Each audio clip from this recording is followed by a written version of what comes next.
참 그 상속세 비중이 그것도 하나 궁금해. 전체 정부 입장에서 이게 좀 전체 소득세보다는 확실히 적을 거 아니야. 비중이 확실히 적겠죠.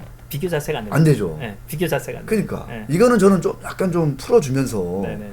이것 때문에 시장 전체가 경제 자체가 이렇게 활력을 잃는 이런 거는 나는 조금 아까운 것 같아 너무.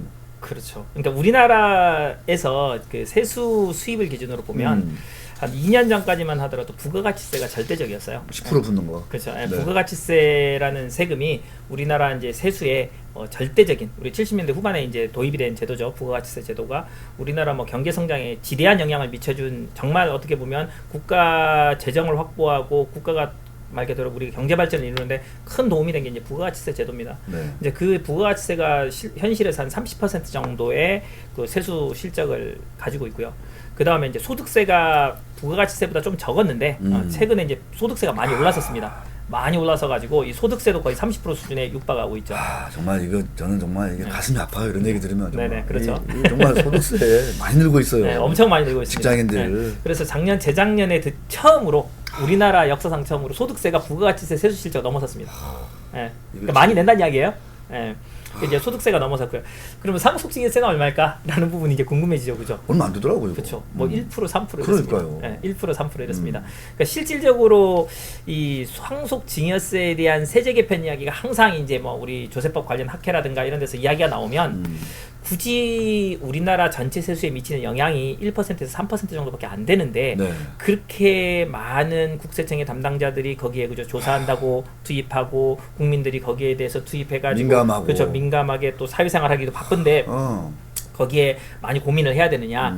그럴 바에는 아예 상속증여세 제도를 뭐 선진국도 그런 이야기 많이 나오고 있고 또 상속증여세 폐지한 나라들 많이 있습니다. 사실상. 맞아요. 그렇죠. 많이 있어요. 그래서 상속증여세를 폐지를 하고 대신에 이 특수관계인 범위나 이 소유와 경영이 잘 분리된 시스템으로 돌아간다는 것만 다 입증을 한다 그러면 추후에 그 주식들을 양도할 때 그때 양도 차익으로만 과세하게 되면 어차피 그때 양도 차익이 높기 때문에 그 양도 차익으로 충분히 상속증여로 과세하지 못한 부분을 과세할 수가 있거든요. 네. 그런 식으로 하게 되면은 경영권 문제도 문제가 없고 가업 승계 부분도 문제가 없고 그 다음에 충분하게 그 대주주 입장에서는 대주주로서 자연스럽게 특수관계인 범위 내에서 주식을 보유할 수 있고 이런 장점이 있게 되겠죠. 그러니까 뭐 상속증여를 뭐 편법을 쓰거나 그죠 탈세 방법을 쓰거나 이런 이야기가 없지 않냐라는 이야기를 많이 하고 있습니다. 현실에서는.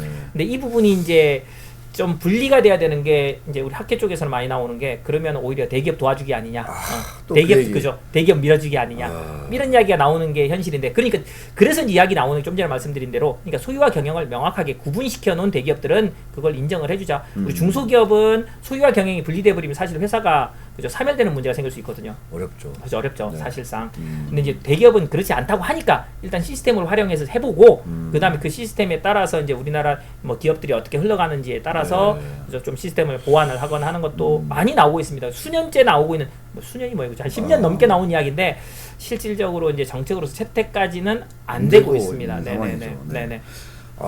이게 약간 좀 그 혁신적인 네. 그 아주 그 개혁적인 그런 그 어떤 대안이랄까 네. 방안까지도 말씀해 주셨는데 우리 유튜브 시청자분들도 이제 분명히 아셔야 될 게 우리가 맨날 뭐 재벌에 대한 특혜냐 뭐 예를 들어서 이제 그 대주주 양도세 그 상한선 50%를 저는 사실상 30%로 과감히 낮추자고 하는 건데 그런 그 이렇게 되면은 뭐 재벌들 특혜 아니냐 막 얘기하는 건데 사실상 이 상속증여세가 전체 이 과세 수입 중에 차지하는 비중이 1% 내지 3%밖에 안 된다는 거예요. 그렇죠. 네. 네. 근데 우리가 이 2%에 사로잡혀 가지고 이거를 이렇게 꽉 눌러놓고 이 효과로 대한민국 주식시장이 자본시장이 완전히 그냥 꽉 짓눌리는 그래서 제가 얘기하지 않습니까? 그 결과적으로 웬만한 중견기업들은 PBR 아까 우리 정 대표님이 얘기했지만 순자산 대비 시가가 0.2, 0.3 이런 거가 수두룩해요. 맞아요. 세금 아끼려고 눌러버리니까 시가를. 근데 이 2% 때문에 우리가 그런 시장, 그런 현실을 지금 우리 투자자들이 국민들이 지금 계속 그쪽으로 지금 오히려 더 몰아가고 있는 거거든요. 실리적으로 실사구시에서 어떤 것들이 우리 국민들한테, 우리 일반 납세자들한테 정말 도움이 되는 건지를 잘 한번 저는 이 기회에 같이 한번 고민해보고 논의를 해보고 했으면 정말 좋겠다, 이런 생각이 좀 많이 듭니다. 뭐 참고로 하나만 더 말씀드리면 제일 많이 상담 들어오는 게 뭐가 있냐면은 사전에 증여하면 나중에 상속세 안 내도 되지 않습니까? 라는 거 정말 많이 물어봅니다. 사전에 증여하면 예, 지금 사전에 증여하고 끝났으니까 상속세 안 내도 되지 않습니까? 라는 이야기 많이 안 내도 들어옵니다. 될 것 같은데? 그죠. 이제 그 질문을 많이 하는데 이제 안 내도 된다 의견, 그 다음에 내야 된다 의견, 이 두 가지가 나옵니다. 이게 반반 맞는 이야기예요. 반반 맞다. 네, 반반 맞아요. 왜 그러냐면 야, 이거. 우리 뭐냐면 이제 상속세도 그렇고 증여세도 그렇고 10년 소급과세라는 게 있습니다. 네. 10년 소급과세가 있으니까 소급과세. 그죠. 소급과세 10년이 있는데 사전 증여가 이루어지고 상속이 개시되면 상속인한테 이제 피상속인이 상속인한테 그 자산을 증여하게 되면 10년 합산이 됩니다. 그러니까 합산이 되겠죠. 그러면 상속세 누진세율로 과세가 되는 건 맞습니다. 그런데 상속인 외의자한테 사전 증여를 하면 5년만 합산이 돼요.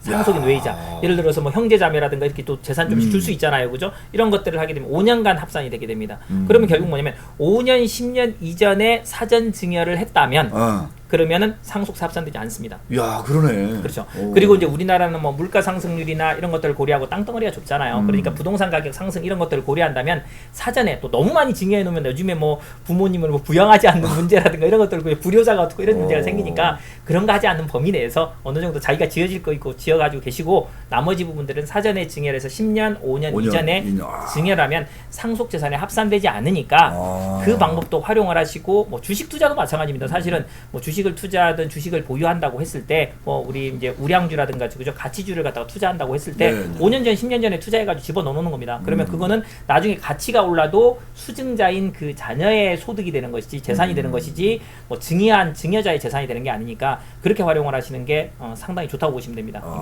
그러니까 우리가 상속이나 증여나 마찬가지로 소급 10년 과세는 맞으나 사전에 증여하면 절세 혜택이 있다. 현재 규정에서. 10 내지 5년까지는. 그렇죠. 그렇죠. 현재법에서. 우리가 뭐 법이 바뀌어서 향후 어떻게 될까는 이제 그거는 이제 우리 법 개정이 이루어져 봐야 아는 거고, 현행 법에서는 이 제도를 활용하는 것이 절세다. 라는 것을 일단 뭐 이야기 드리고 싶습니다. 상속 증여세도 자주 바뀌어요, 좀씩? 뭐 디테일한 것들은 좀 많이 디테일한 것들이 많이 바뀌고 요즘에 제일 많이 바뀌는 게 가업 상속에 대한 부분이 제일 많이 바뀝니다. 가업 상속. 이제 가업 상속은 중소 중견기업만 이루어집니다. 대기업은 가업 상속이 이루어지지 않고 대상이 아니죠. 그렇죠. 중소 중견기업이 가업 상속이 이루어지는데 이 가업 상속을 간단하게 이야기 드리면 과거에 이제 10년 동안 피상속인이 가업을 영위했습니다. 뭐 제조업체를 영위하시든 개인 사업자를 영위하든 영입을 했습니다. 그러면 이제 거기서 생기는 순재산에 대해서 이제 가업 상속 공제를 뭐 200억, 300억, 500억 범위 내에서 가업 상속 공제를 전액해 줍니다. 그럼 거의 세금 안 내겠죠, 그죠? 엄청 좋은 제입니다. 그러니까요. 우리 중소기업 중앙회에서 땡큐했습니다. 처음에는 이 중소기업 중앙회에서 오케이 땡큐했어요. 문제가 있습니다. 사후 관리입니다. 사후에. 그러니까 피상속인이 돌아가시고 나서 이제 그 가업을 승계받은 상속인이 이걸 10년 이상 그대로 유지를 해야 됩니다. 고용 유지. 그 안에 이게 일부 정리하게 되면 이제 그렇죠. 다시 때리는 거죠. 다시 때리는 거죠. 그러니까 그거를 족쇄구나, 족쇄. 그렇죠. 10년 동안. 10년 동안을 총급여 조건도 유지를 해야 되고요. 그다음에 고용 유지도 해야 되고요. 재산도 보유해야 되고. 고용 유지 때문에 다들 이게 골머리를 앓더라고요. 근데 이게 조금 이제 제도상 문제가 있지 않냐라고 해서 엄청 작년에도 논란이 많이 됐습니다. 근데 이게 중소 중견기업은 고용 유지를 대표이사가 하는 게 아닙니다. 회사가 하는 게 아니에요. 직원들이 나가고 싶으면 나갑니다. 나가죠. 대기업은 어떻게 하면 들어가서 나 버틸까라고 생각할 수 있지만, 물론 대기업도 많이 나오긴 하지만 중소기업은 훨씬 강도가 심합니다. 진짜 바지가랭이 잡고 그죠?